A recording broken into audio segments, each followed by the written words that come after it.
வணக்கம். நேற்று நாம் இந்த தொழிற்சங்கம் என்னும் நூலிலிருந்து தோழர் ஏஎஸ்கே எண்ணுரை அப்படின்ற தலைப்பில் என்ன எழுதியிருந்தாருன்னு கேட்டோம். அதாவது முதல் 4 அதிகாரங்களில் என்ன எழுதியிருக்கார் அப்படின்னு அவர் தன்னுடைய எண்ணுரையில் சொல்லியிருக்காரு. இப்போ அதோட கண்டினியூவேஷன், அதாவது எண்ணுரையோட கண்டினியூவேஷன். இப்போ இந்த என்ன சொல்கிறார் அப்படின்னாக்கா, 4 அதிகாரங்களுக்கு பிறகு தொழிலாளர் கல்வி திட்டம் என்பதும் இடம்பெற்றுள்ளது. அதாவது இவர் தொழிலாளர் கல்வி திட்டம் அப்படின்றத பற்றியும் கூட தொழிற்சங்கம் என்ன சொல்லுது அப்படின்னு அவர் எழுதியிருக்காரு.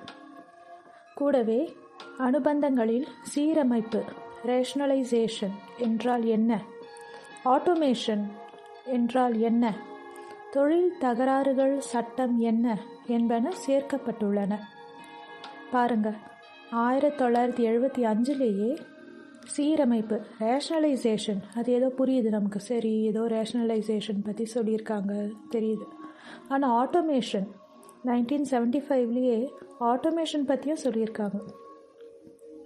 அடுத்து கடைசி என்ன சொல்கிறாருனாக்கா, முக்கியமாக இந்நூலின் இறுதியில் ஒரு சில குறள்களை சேர்த்துள்ளேன்.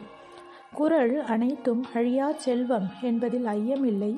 எனினும் குறைந்தபட்சம் இங்கு தந்துள்ள குறள்களையாவது தொழிலாளி வர்க்கம் பின்பற்ற வேண்டும் என்பது என் அவா. நம்ம திருவள்ளுவர் தொழிலாளர்களுக்காகவும் ஏதோ குறள் எழுதி வச்சிருக்கார் அப்படின்றது அதிசயத்திலும் அதிசயம். போக போக அது என்ன குறள்கள்னு பார்ப்போம். நான் இப்போ கண்டினியூ பண்ணுறேன். எனவே இந்த 2ஆம் பாகம் பல வகையில் பயன்படும் என்று கருதுகிறேன் அப்படின்னு தோழர் ஏஎஸ்கே எழுதியிருக்காரு.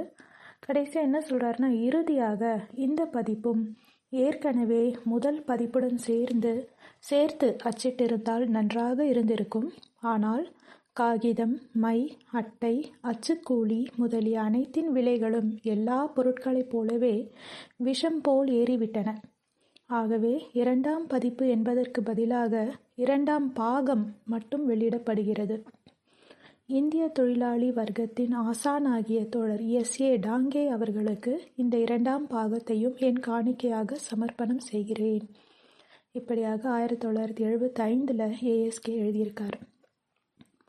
கம்யூனிஸ்ட் கட்சி தொழிலாளர் நலனுக்காக எவ்வளவோ போராடிக்கிட்டு இருக்கிற ஒரு கட்சி தான். ஆனால் பாருங்கள், அவங்களுக்கு அந்த காலத்துலேயும் இந்த காலத்துலேயும் எப்போவுமே கையில் காசு மட்டும் இருக்க மாட்டேங்குது. ஏன்னா அவங்க மற்றவங்களை எதிர்பார்த்து வாழ்ந்துட்டு மற்றவங்களுக்காக போராடுற ஒரு கூட்டமாக இருக்காங்க. அதனால தான் அவங்கக்கிட்ட இந்த 2ஆம் பதிப்பை வெளியிட முடியாமல், பெருசாக பிரிண்ட் பண்ண முடியாமல் வெறும் 2ஆம் பாகம், அப்போ புதுசாக எக்ஸ்ட்ராவாக எதை சேர்த்துருக்காங்களோ அதை மட்டும் தனியாக 2ஆம் பாகமாக வெளியிட்டு இருக்காங்க.